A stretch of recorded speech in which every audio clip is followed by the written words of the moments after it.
Welcome to our talk about the employment sector, Chapter 6. And this is a very important topic for a number of reasons. One of the reasons is um, every month the U.S. economy publishes an employment report. It's produced by the Bureau of Labor Statistics, and we're talking about a little bit more about that later on. And this gives you an idea of how the labor sector is doing in the economy, which is very important because what we established in the last chapter talking about GDP is a measurement of the economy. So if you want to gauge how well the economy is doing, and we're judging the economy or we're judging economic activity as economic output, what drives output? Well, the thing that drives output is the demand for output.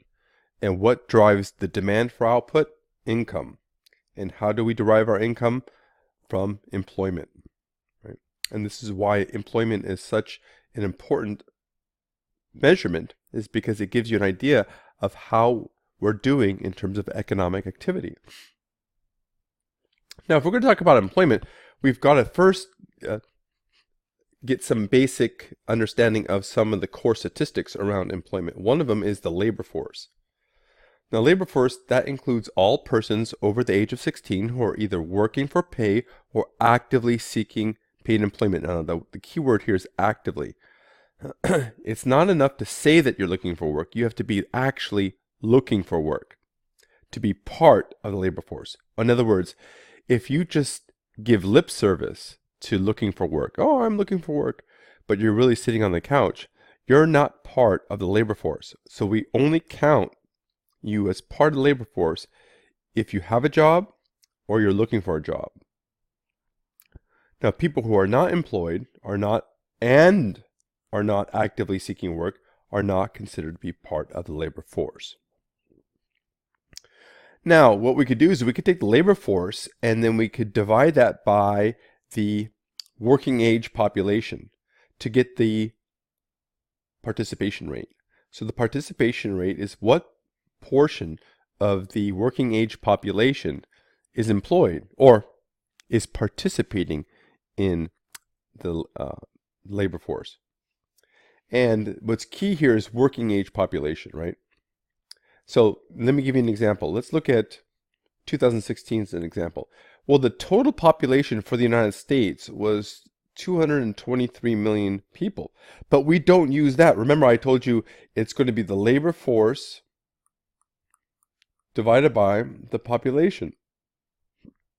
But the population is not this number. It's the working age population. So it's the over 16 population. So what we see here is we've taken the entire population here, and a part of it here is under 16. So we will not count this as part of our population. In other words, this denominator is really this number right here, right? It's the over 16 age population. And what we do is we take that and we divide it by the people who are either working, that's the employed right here, and who are unemployed, that's right here. So it's going to be this number divided by this number to get your participation rate. And you can see, let's examine who's not in the labor force, or excuse me, who is not participating in the labor force. First of all, retired people. They are not actively seeking work. Also, homemakers, that's stay-at-home moms, stay-at-home dads, who are doing very vital work, but they're not actively seeking work for pay. And then we've got the armed forces. Now, sometimes they are included, sometimes they are not included. It depends if you're looking for the civilian labor force. Obviously, we're not going to be counting the armed forces. But there is another measurement that's just called labor force, and that would include the armed services. And there are some other groups that you could see here that are not included. Those would be sick and disabled, or what we call discouraged workers. These are able-bodied people over the age 16 who simply stopped looking for work. So what we can do is we could take the labor force, which is 162 million people, and then we could take the population over the age of 16. And so as of February 2018, the participation rate was 63%. Now what we could see here is we could see how the participation rate has changed for men and for women over time. In the 1950s, about 87% of men over the age of 16 were participating in the labor force, and only 34% of women. Now, as you go decade by decade, you could see the participation of women in the labor force has grown substantially. And what's interesting is the men have declined steadily over the past decade. And so the gap between men and women as of 2015 is the narrowest it's been ever. And here we can see the participation rate over time. So this is from 1950 to the present time, right here.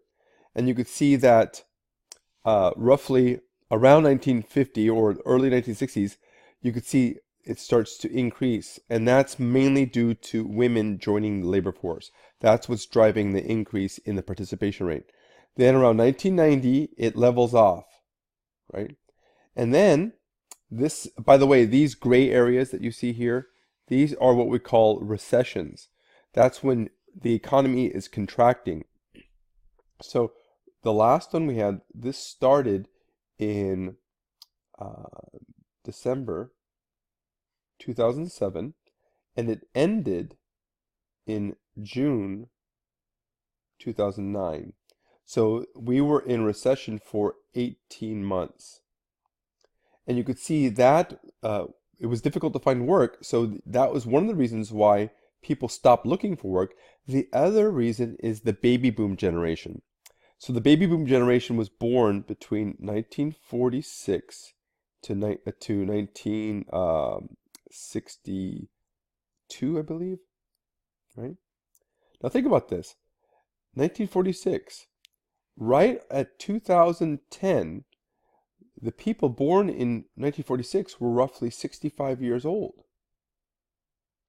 right?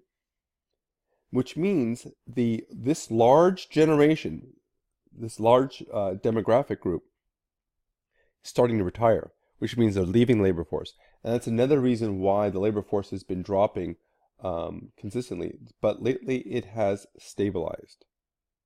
So what we're going to do is we're going to talk about more employment statistics in the next video. So we'll leave it there for now.